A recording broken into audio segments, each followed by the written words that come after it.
Greetings, Alliance Northwest leaders. Hey, it's Monty. Looking forward to taking a moment with you just to give you a little bit of an update as I know you're heading into fall. You're probably crazy busy.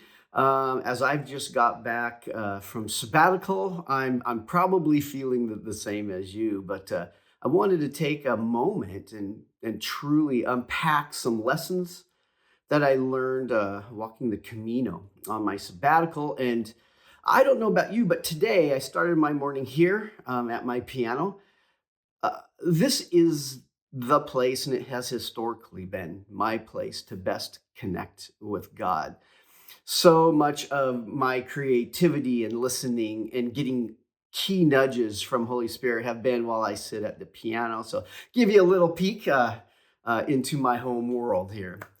But part of my sabbatical this year, I did the entire ancient Camino, which begins in Saint-Jean-Pied-de-Port in France.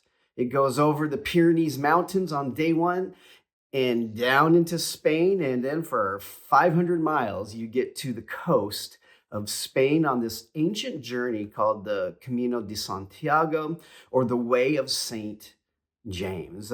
History tells us that they had brought the bones of St. James back to the cathedral that is in Santiago because he brought the gospel there. Whether that's true or not, I don't know. But that was the premise for my journey. And I did it in 34 days. I averaged about 15 miles a day, high days of 22 miles. This was a challenge that Brendan Manning had given me earlier, not to walk the Camino, but to take a 30-day silent retreat, just me and God. And he gave me some other challenges, but this is one that I'd never done. So I decided to do it this way, where I could walk each day and pray each day, engage as wanted or needed or not needed. Of all the questions that's been asked me, everyone's like, so what was the highlight? And there were so many, but I would just like to share one highlight before I give you just a handful of ministry takeaways that I'm coming back with from the Camino. And it was this.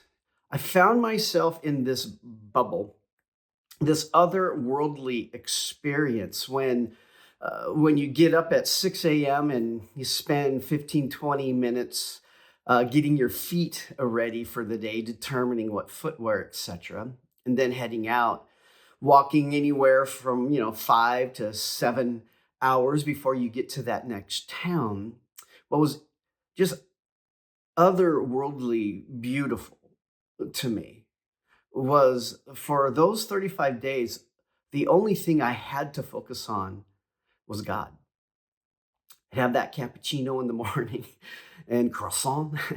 And then I would walk, and I posted some walking prayers for people who were following me on Instagram.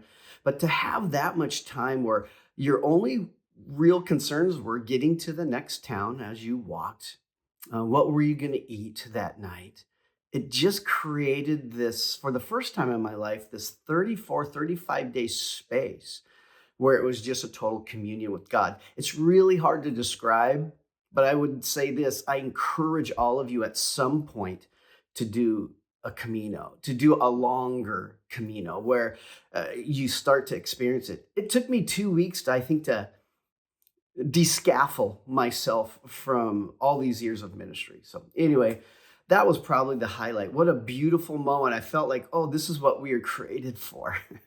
To simply walk with God, to listen, to engage, to experience some sense of community, and to know that He is. So, a couple of things I'd love just to share with you. There's not a lot. For takeaways, I boiled some thoughts down into that. They just kept coming to me as I walked. It's like, wow, that's a really big ministry application for us. And so here's the first one I want to give you. What I noted is something that we all experience. But as I walked the Camino, the terrain was constantly changing. I mean, in one day, I could have wet mud rocks, boulders, steep incline, steep decline, smooth, pastoral, grass. I mean, there were just so many changing terrains that you needed to be prepared for that. I would look at that morning, is it going to rain, and begin to determine, am I wearing my ultra hiking shoes, or am I going to throw boots on today, or do I need to bring, do I need to have one pair at the ready? But the terrain was constantly changing, and that could create some stress because you're always worried about tripping, slipping, falling, twisting an ankle, which could end your Camino. Often in ministry, isn't it really the same way? Would you agree that the terrain just seems to be shifting and changing all the time? I felt like maybe when I was younger, it changed less. It probably changed just as much as it does now, but politically, culturally, theologically, we are ministering in a time where the spiritual terrain is constantly changing. And which reminded me of a book I've recommended before. The book is Canoeing the Mountains, where it follows Lewis and Clark, who had done expeditions, over on the East Coast with rolling hills, and it was mostly by boat. But when they came to the West Coast with, just imagine the Columbia Gorge, these high cutout rocks, they realized they were not equipped and did not have the right equipment to manage the terrain. So the premise is they needed to turn in and change out, their canoe paddles for hiking boots. So just my first reminder to us is that the terrain is always changing. Equip yourself with more tools that are effective with the current culture and the coming culture so that the gospel can saturate. So I think that's a pretty easy one. The other thing that I really thought through was this, that the toughest day on the Camino for me was a moment of decision. Maybe I should say the toughest days. And this obviously has a direct tie in with ministry. But there were some days, I remember one day, 7 hours after getting lost in the fog on top of a mountain. It was just like this run straight downhill, super, super incline. I'm wet, and it was like bouldering and shale. And I was beat when I got to the bottom. I was like, man, I'm only on like day 5 of 30. Am I gonna make it? And it was tough. I mean, it really, really was tough. It was one of those days I was like, man, I don't know if I have more days like this, will I be able to do it? But ministries like that too. We have some amazing days that remind us why we do what we do. But when we've come through a tough season where it has really challenged us to our core, where we realize we actually don't have the necessary gifts to turn this thing around, or you just tried everything you possibly could, yet you just weren't getting traction in your beat, and you're tired, you're spiritually tired, you're emotionally drained, and that's showing up in your physical health, and you just wonder, man, is this day the day that I step out?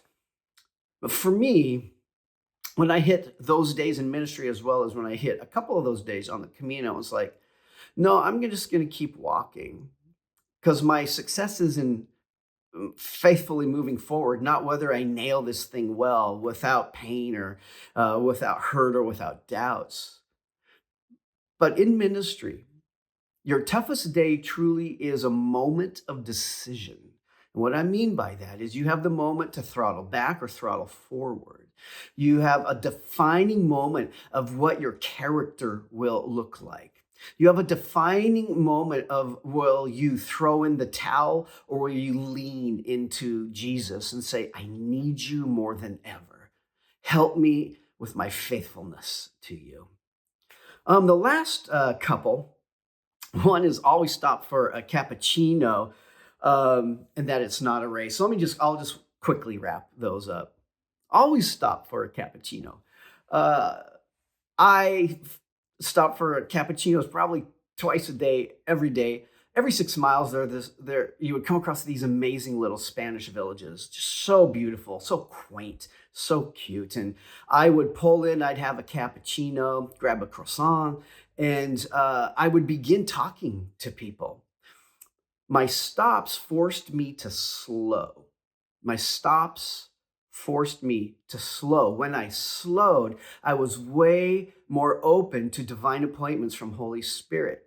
Many of those days having a cappuccino, someone would sit with me. They saw me walking maybe for the last couple days, and a conversation would begin. I did keep my identity hidden for a long time, but once people found out who I am, what I do, it opened up the doorway for probably some of the best counseling that I've been able to give in my career. Just totally different set of expectations. I coached a lot of people who were at career turning points. I counseled a lot of people who had lost a spouse, which is why they were walking on this Camino. So by stopping and slowing for a cappuccino, not just trying to get to the end as quickly as I could and power out the day, I was able to breathe in more of God in community with folks that really did become some friendships that happened along the way. But embedded in what I just told you was this. The other lesson was the Camino is not a race. Whether you take 30 days, 25 days, 34 days like me. Some people do the Camino just in like 100-kilometer stages over a number of years. It's not a race. When I was powering the hardest to finish a day is when I would injure myself, which God also used to help slow me. But the reminder for me to you and God to me in those moments was, this is not a race in any way, shape, or form. This is an experience to enjoy the presence of God, to enjoy the moment, to enjoy the company, to enjoy the creation that I was walking through. And I know you have deadlines. Sunday is always coming. I know that, right? And in my role too, there's always seems to be a crisis. I'm reacting and responding constantly the same way you are in your churches. But take a breath. This thing called life and this relationship with Jesus and this vocation, this high vocation of ministry is not a race. It's a marathon. And the more we consider the possibilities of slowing, I truly believe will increase your capacity to hear the voice of Jesus through the power of the Spirit, to see the supernatural invade the natural, to see lives that couldn't be changed, and to see your communities and your neighborhoods won over with the gospel of Jesus, expanding the kingdom and bringing light into very dark places. Well, hey, I love you all. I am praying for you all as you head into fall, and I am looking forward to seeing you at Renew this year. Really excited. I'll be doing another update on that soon, but it's called Analogs. Like, how do we move forward connected with God in an analog way, but when we're saturated in a digital world? So blessings on you. May the Lord hold you tightly today. May Jesus speak to you profoundly and gracefully, and may the Spirit empower you for this season of your ministry.